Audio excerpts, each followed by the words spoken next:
Hello, and thank you for checking out my presentation. My name is Dr. Jason Brumitt. I'm an Associate Professor of Physical Therapy at George Fox University.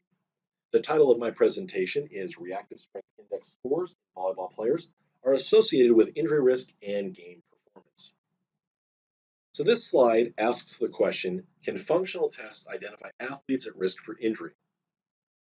Functional tests are these inexpensive tests that are easy to administer and potentially hold promise as a tool to screen athletes.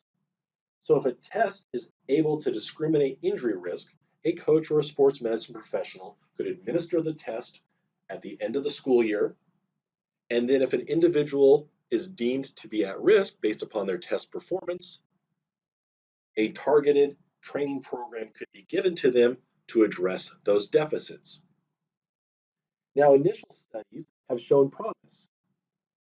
Often, though, subsequent studies fail to validate those initial findings. I've seen that not only in my work, but in the works of others who have looked at tests like the FMS and the Y balance. Are there, though, high-tech test options that could be used to help discriminate injury risk? One test that is used is the drop vertical jump.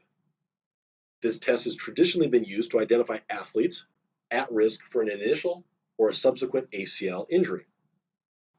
Now, while the drop vertical jump is used to screen athletes for ACL risk, the overall risk of ACL injury is low. For example, the rate of ACL injury in volleyball athletes at the collegiate level is 0.06 per 1,000 athletic exposures. On the other hand, the rate of ankle sprain injury in this same population is 1.06 to 2.33 per 1,000 AEs. So the question is, can the drop vertical jump be used to screen athletes for other injuries? This is where the RSI comes in. If you are already doing the drop vertical jump, you can calculate the reactive strength index. What is it? It is a measure that is popular within the strength and conditioning world, and it is a measure used to quantify explosiveness, the ability of one to transition from an eccentric muscular contraction to a concentric one. As we see in this series of pictures, the athlete drops off the box, and we measure her contact time by the time that she is on the force plate, and then we measure her jump height with our motion capture cameras. Now, a lower score may indicate that one is not adequately trained for the loads experienced by the body during sport. The purpose of this study was to evaluate the ability of preseason RSI scores to discriminate injury risk in female collegiate level volleyball players and to determine if RSI scores correlate with game statistics. It was hypothesized that a lower RSI score would be associated with a greater risk of injury, and larger RSI scores would correlate with game stats. We recruited 117 volleyball athletes over a 3-year period. Reflective markers were applied to their pelvis and lower extremities. And in our motion capture lab, they performed 3 drop vertical jumps from a 1-foot box and 3 from a 2-foot box. Each team's athletic trainer collected injury information.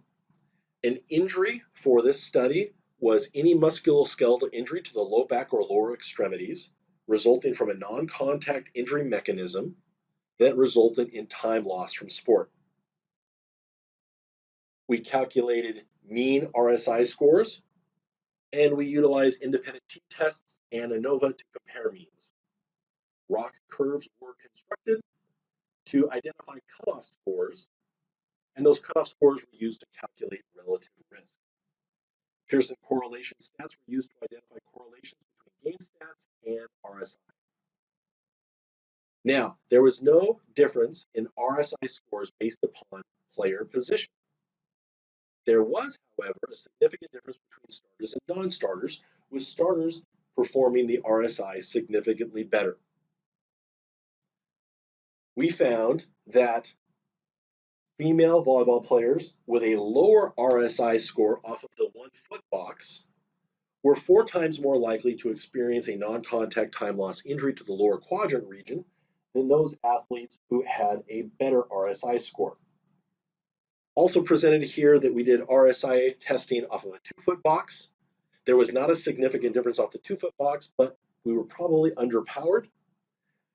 It's interesting to point out that there are a similar proportion of injuries. So if we had had more individuals enrolled and who had performed it on the 2-foot box, we likely would have had a significant finding. There were significant correlations between RSI scores and kills percent and points percent. So preseason RSI scores may serve as an indication of readiness for the start of the season. Coaches and or sports medicine professionals should evaluate RSI scores and address athletes with lower scores with an individualized training program. Also, starters have higher RSI scores than non-starters, and that kills percent and points percent correlate with RSI performance. Thank you very much for checking out this presentation. My contact information